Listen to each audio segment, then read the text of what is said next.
भारत के परिवारों में सबसे ज़्यादा इज्जत और आवभगत पाने वाला अगर कोई शख्स है तो वो दामाद है। हमारे आपके घरों में दामाद को मेहमान कहा जाता है और मेहमान तो भगवान समान होते हैं।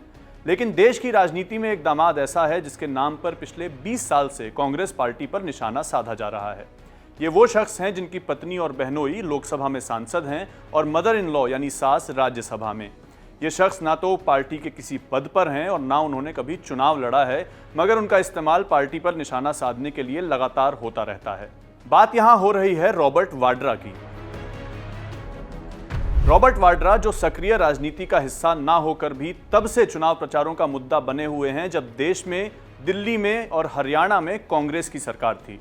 मगर रॉबर्ट वाड्रा की बात आज हो क्यों रही है, तो वजह यह है कि प्रवर्तन निदेशालय यानी ईडी का एक समन और ईडी के दफ्तर में रॉबर्ट की पेशी। 15 अप्रैल को ईडी के दफ्तर में रॉबर्ट वाड्रा से पूछताछ की गई। जिस मामले में पूछताछ हुई है वो है 2008 में हुआ एक जमीन का विवादित सौदा। वाड्रा पर आरोप है कि उन्होंने 3.5 एकड़ की एक जमीन खरीदी 7 करोड़ में और उसे बेचा 58 करोड़ में। जमीन के ये दाम कई बरसों बाद नहीं बल्कि बस चंद महीनों में बढ़ गए। 2014 के लोकसभा चुनाव में जब कांग्रेस पार्टी से सत्ता छीनी तो उसकी बड़ी वजह पार्टी पर लगे भ्रष्टाचार के आरोप भी थे। इन आरोपों में रॉबर्ट वाड्रा पर लगे इल्जाम भी शामिल थे। तो क्या है शिकोहपुर की जमीन का विवादित सौदा? वाड्रा और डीएलएफ के बीच क्या डील हुई थी? वाड्रा ने घोटाला किया था तो अब तक कोई एक्शन क्यों नहीं लिया गया? वाड्रा विवाद को लेकर हरियाणा के पूर्व सीएम भूपेंद्र सिंह हुड्डा पर एफआईआर क्यों हुई? सोनिया गांधी के दामाद का नाम दलाल और डीलर से क्यों और कैसे जुड़ा? इन्हीं सवालों के जवाब तलाशेंगे हम आज के इस वीडियो में। नमस्कार, मेरा नाम सत्यम है और आप देख रहे हैं खबरगांव। 5 अक्टूबर 2012 दिल्ली के कॉन्स्टिट्यूशन क्लब ऑफ इंडिया में एक प्रेस कॉन्फ्रेंस हुई। इस प्रेस कॉन्फ्रेंस में शामिल नेताओं को नेता बने हुए महज 3 दिन हुए थे।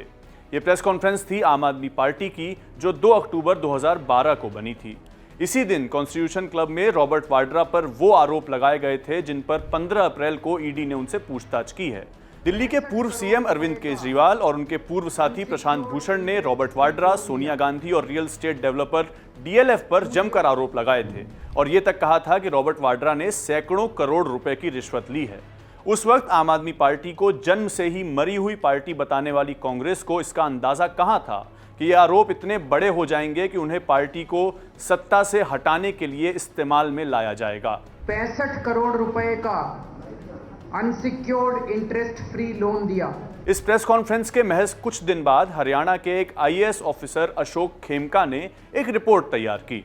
रिपोर्ट में उन्होंने रॉबर्ट वाड्रा और डीएलएफ के बीच हुए एक जमीन के सौदे के म्यूटेशन यानी दाखिल खारिज को गैर कानूनी करार दे दिया। म्यूटेशन क्या होता है? म्यूटेशन कहते हैं जमीन के एक टुकड़े की ओनरशिप को ट्रांसफर करने की प्रक्रिया को। उस वक्त हरियाणा में थी कांग्रेस की सरकार और इस रिपोर्ट में सरकार पर भी सवाल उठाए गए थे। म्यूटेशन को रद्द करने के महज 3 दिन बाद अशोक खेमका का तबादला कर दिया गया।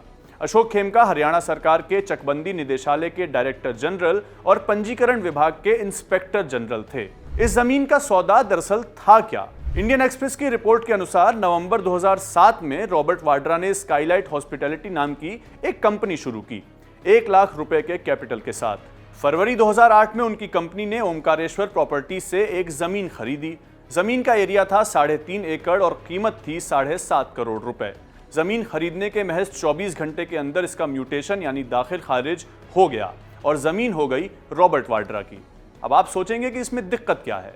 दिक्कत यह है कि आमतौर पर इस प्रोसेस में 3 महीने का वक्त लगता है, 24 घंटे का नहीं। इस डील के 1 महीने बाद हरियाणा सरकार ने रॉबर्ट वाड्रा को इस जमीन पर हाउसिंग सोसाइटी बनाने की इजाजत दे दी और जाहिर तौर पर जमीन की कीमत बढ़ गई। पर कितनी बढ़ी? 10%, 20%, 50%, 100%, कितनी? इसका जवाब मिलता है वाड्रा और डीएलएफ की डील में। जून 2008 में डीएलएफ ने यह जमीन खरीदी 58 करोड़ रुपए में, जिसके लिए वाड्रा ने महज 7 करोड़ खर्च किए थे, यानी सीधे सीधे 700% का इजाफा। डीएलएफ वाड्रा को 2012 तक इंस्टॉलमेंट पर भुगतान करती रही। 3 जून 2008 को दिए गए 5 करोड़ रुपए, 27 मार्च 2009 को 10 करोड़, 7 नवंबर 2009 को 35 और 25 जुलाई 2012 को 8 करोड़ रुपए दिए गए। इसके बाद आया अक्टूबर 2012 जब अशोक खेमका ने म्यूटेशन रद्द किया और सरकार ने किया उनका तबादला। अशोक खेमका को रॉबर्ट वाड्रा केस का विसिल ब्लोअर कहा गया, लेकिन उनके 30 साल के कार्यकाल में खेमका का 50 से ज्यादा बार तबादला हुआ है और 18 बार तबादला तो सिर्फ उस दौरान हुआ जब हरियाणा में भूपेंद्र सिंह हुड्डा की सरकार थी। मगर उनके तबादले सिर्फ हुड्डा सरकार में नहीं हुए थे, उससे पहले चौटाला सरकार में भी उनका 12 बार ट्रांसफर किया गया था। अपने एक तबादले पर खेमका ने ट्वीट करके कहा था, भ्रष्टाचार को दूर करने और गंभीर सीमाओं और निहित हितों के बावजूद परिवहन में सुधार लाने के लिए कड़ी मेहनत की। ये क्षण वास्तव में दर्दनाक है। 26 अक्टूबर 2012 को 4 डिप्टी कमिश्नर की एक कमेटी ने वाड्रा की डील को सही ठहराते हुए उन्हें क्लीन चिट भी दे दी। अक्टूबर 2014 में गुड़गांव के डिप्टी कमिश्नर शेखर विद्यार्थी ने हरियाणा विधानसभा चुनाव से ठीक पहले वाड्रा और डीएलएफ की डील को मंजूरी दे दी। उस वक्त नए प्रधानमंत्री बने नरेंद्र मोदी ने रॉबर्ट वाड्रा को नाम से नहीं बल्कि दामाद कहते हुए बयान दिया था कि कांग्रेस जानती है कि वो सत्ता से हटने वाली है। हुआ भी कुछ ऐसा ही, कांग्रेस हरियाणा का चुनाव हार गई और 2015 में मनोहर लाल खट्टर के कार्यकाल में बनी एक कमेटी, इस कमेटी ने 2017 में यह निष्कर्ष निकाला कि रॉबर्ट वाड्रा ने 2008 में हुए जमीन के सौदे में 50 करोड़ से ज्यादा का गैर कानूनी मुनाफा कमाया था। जिस मामले में 15 अप्रैल को वाड्रा से ईडी ने पूछताछ की, वो एफआईआर है 2018 की, जिसकी धाराएं आप स्क्रीन पर देख सकते हैं। इस एफआईआर में वाड्रा के अलावा भूपेंद्र सिंह हुड्डा, डीएलएफ और ओमकारेश्वर प्रॉपर्टीज का भी नाम है।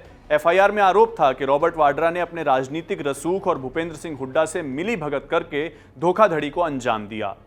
इस मामले में वाड्रा को पहला समन 8 अप्रैल को दिया गया था, मगर वो ईडी दफ्तर में पेश नहीं हुए थे।